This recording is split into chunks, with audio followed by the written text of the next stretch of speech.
Welcome to the energy cycle. Join me as we go through the cycle from the sun through the upper levels of the ecosystem.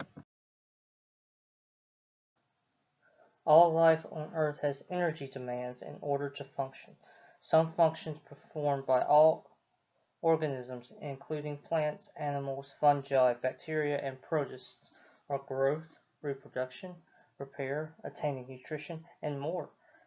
Energy enters our biosphere via the sun and flows from producers up the food chain to the top of the ecosystem. Energy is created on the sun by tons of nuclear reactions, which are where atoms are either split up or fused together. The energy travels to Earth in the form of ultraviolet radiation or UV light. Next, the UV light is absorbed on Earth. The UV light is absorbed by plants, many kinds of bacteria, and protists. These organisms contain pigments, especially chlorophyll, which makes plants green, that uses the energy to convert carbon dioxide and water into chemical energy in the form of sugars. These organisms are known as producers because they produce the type of energy that carries through the entire food chain. The producers are consumed by consumers. Primary consumers eat the plants or photosynthesizing bacteria or protists first. Primary consumers are then eaten by secondary consumers.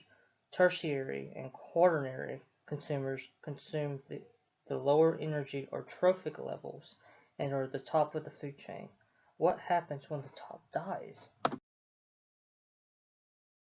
Any organism that dies and is not consumed by a higher trophic level simply decays.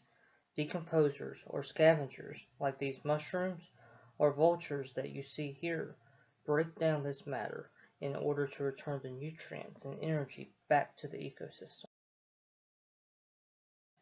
This brings us full circle. Energy enters the ecosystem from the sun, is absorbed by producers that convert it into sugar, which is then consumed by consumers, and it is finally returned to the ecosystem by decomposers.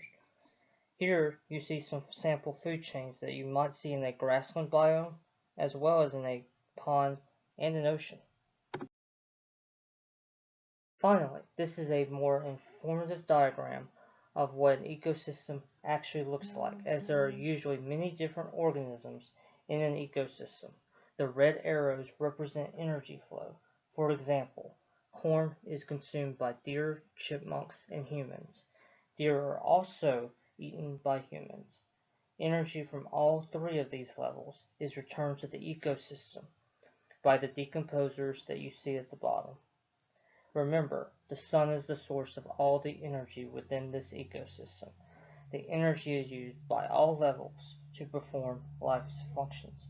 Thank you for following me on this short journey through the energy cycle.